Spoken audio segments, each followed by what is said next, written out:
gente, olha só. Já cansei de dizer a vocês, mas vou ter de dizer de novo. A professora Monique está presa por zero motivos. Ela não tem nenhum motivo para estar presa. Ela está presa por uma manobra de seu ex-marido, o pai do menino Henri, que ficou inconformado com as constatações da juíza de que a professora Monique não tem absolutamente nada a ver com a morte do seu bebê. A única coisa que ela tem a ver é que ela foi uma boa mãe até o final de toda essa situação da qual ela não tinha a menor consciência do que estava acontecendo. Ela tinha suspeitas, tinha indícios, mas não tinha provas cabais, concretas do que estava acontecendo, enquanto o pai tinha essas provas.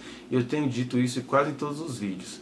Mas agora as coisas vão mudando, né, de configurações, porque aí o pai, depois de ter passado um período em silêncio, um curto período em silêncio, por causa de um amigo dele que foi preso no dia do aniversário do menino Henri, o pai não fez nenhum pronunciamento, todas as suas redes, que a gente sabe que ele está por trás dessas redes, ficaram caladas sobre o assunto e de repente, a partir do programa Linha Direta, a partir de uma entrevista com a Ana Beatriz Barbosa, ele começa com essa avalanche de entrevistas e o que acontece?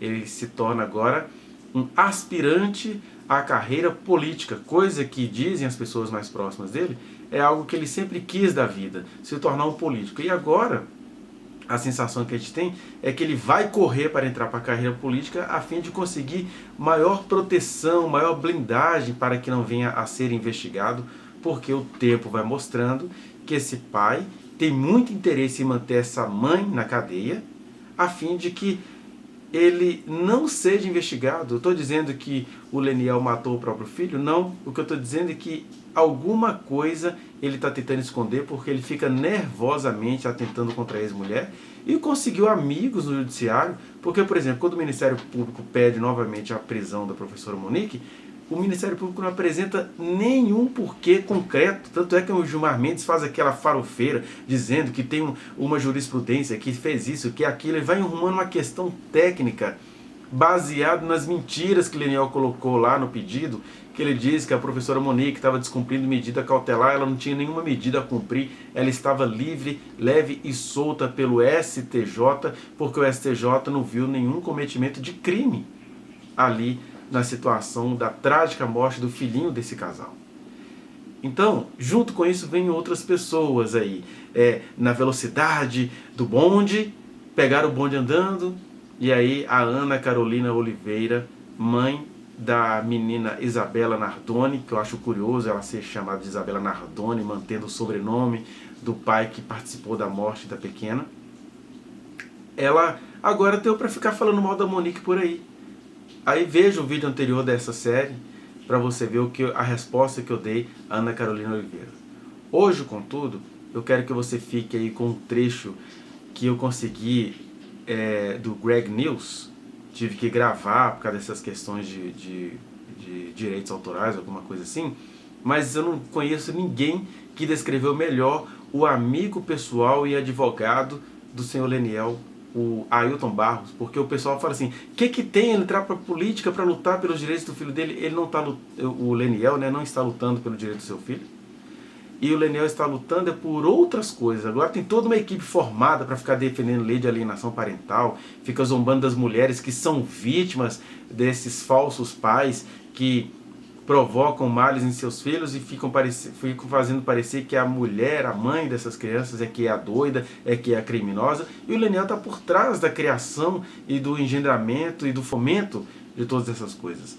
Aí, o Leniel já tinha pretensões políticas e a maior prova foi essa que aconteceu em maio deste ano, quando descobriu-se, a partir da prisão do Ailton Barros, que o Leniel teria sido, digamos assim, um candidato a ser o principal assessor dele. Descobriu-se que Leniel, de alguma forma, foi o principal doador da campanha do Ailton Barros, que perdeu as eleições.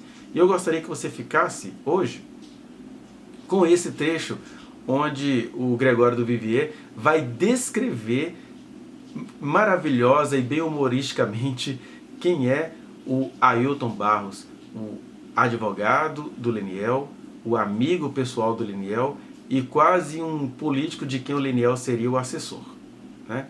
Preste atenção nisso e eu ainda continuo dizendo, mulheres, preste atenção, porque a misoginia ela é poderosa. Então, a Ana Carolina Oliveira, ela caiu no conto da misoginia, que é uma mulher também ficar criticando outra mulher sem conhecer as histórias delas, sem conhecer como é que a professora Monique foi parar na prisão de maneira injusta. Tanto é verdade que a juíza havia absolvido de quase todas as acusações, menos uma, que ela não conseguiu provar que ela estava desacordada, ou dopada, ou dormindo na hora em que o menino veio a falecer. Mas confira aí quem é o amigo pessoal do futuro candidato às eleições do Rio de Janeiro. O Leniel é o futuro candidato e o Ailton Barros é o seu amigo. Confira e fique com muita vergonha e comece a abrir os seus olhos com esses bondadismos maldosos, com cara de choro, de quebrantamento. Preste atenção. Para fraudar o sistema do SUS, o Cid foi pedir ajuda para o ex-major Ailton Barros, um sujeito que foi expulso do Exército por condutas sucessivas, entre aspas. Sim, é isso que disseram que é o motivo da expulsão dele. Para mim, é um nome muito engraçado. Assim como o sistema conduta sucessiva é bastante vago. Que conduta é essa? Ah, ele foi expulso, né? Por ter cometido várias condutas. Sim, mas quais? Teve um dia lá que ele incorreu numa atitude e acabou sendo preso por comportamento.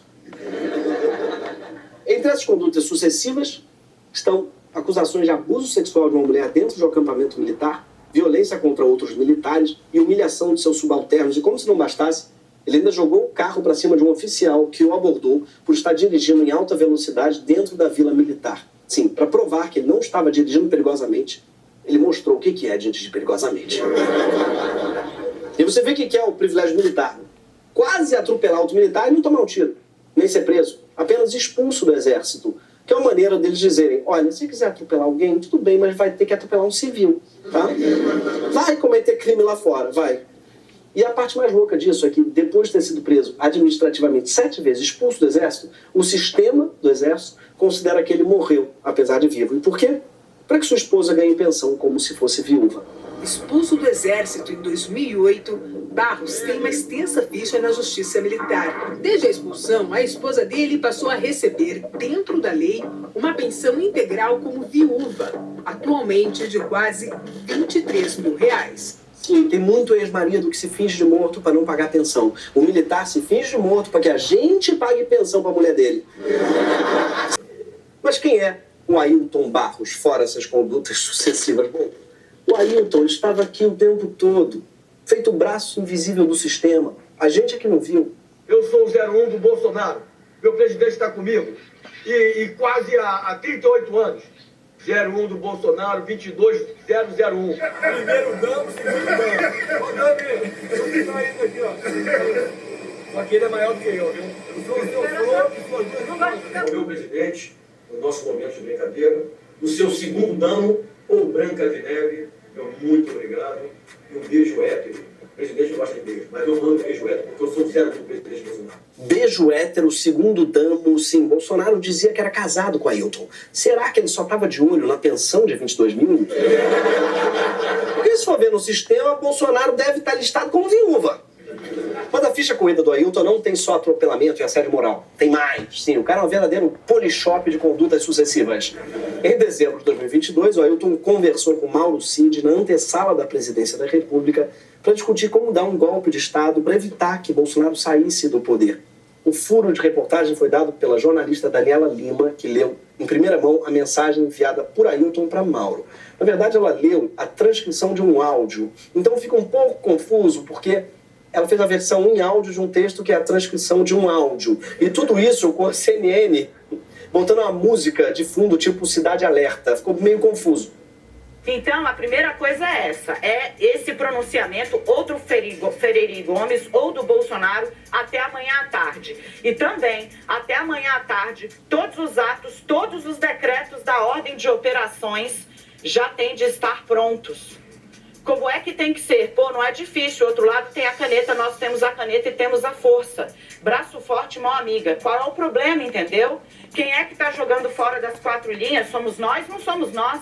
Então nós vamos ficar dentro das 4 linhas até o ponto, ou até a tal ponto ou linha, mas agora nós estamos o quê? Fadados a nem mais lançar. Vamos dar de passagem perdida? Acho que é o Carluxo que escreve os áudios do Ailton. Eu fiquei com a geometria da coisa, porque um golpe são 4 linhas a tal ponto que uma linha... O que o Ailton está dizendo aí, através desse poema concreto sobre linhas e pontos, é tão inacreditável que vale a pena olhar com calma. Ailton diz que o comandante do Exército, ou o próprio Bolsonaro, precisam fazer um pronunciamento para autorizar as Forças Armadas a dar um golpe, mas a coisa vai além. Ele continua. Então, se for preciso, vai ser fora das 4 linhas. E aí, nessa ordem de operações, nos decretos e assim, nas portarias que tiverem que ser assinadas, tem que ser dada a missão ao comandante da Brigada de Operações Especiais de Goiânia de prender o Alexandre de Moraes no domingo na casa dele. Eu gosto, tem que prender o Alexandre de Moraes no domingo, na casa dele, para ele perder o episódio novo de Succession. O Ailton diz que essa missão fundamental tem que ser dada ao comandante da Brigada de Operações Especiais de Goiânia. Sim, aparentemente a peça mais fundamental do golpe é o BOPE de Goiânia, cujo slogan eu imagino que seja faca no pequi. E sabe quem foi nomeado para o comando desse BOPE ainda durante o governo Bolsonaro? O Mauro Cid. Mas então, foi pro Ailton, esse cara que desenhou a geometria do golpe, que o Cid ligou para adulterar o sistema do SUS, para ter certeza de que Bolsonaro poderia entrar nos Estados Unidos. E aí o Ailton decidiu negociar e pediu ajuda do Cid para convencer o consulado americano a liberar visto para outra pessoa, o vereador Marcelo Siciliano, que foi investigado pelo assassinato de Marielle Franco. Para defender Siciliano, Ailton disse que sabia quem tinha mandado matar Marielle, porque, segundo ele sabia da porra toda. O 01 do Bolsonaro, ele sabe quem mandou matar a Marielle. E ele fala isso para o outro 01 do Bolsonaro, que não parece nem um pouco espantado com isso. Cid e Ailton foram pegos pela Operação Venire, que vem da frase em latim venire contra factum proprium, que significa vir contra seus próprios atos. Ou seja, falar uma coisa e fazer outra. Vá no link que está aqui na descrição e acesse a reflexão na íntegra. Não se esqueça de dar o like nesse trechinho de vídeo, compartilhá-lo e se inscrever neste canal, apertar o sininho para você receber as notificações. Muito obrigado.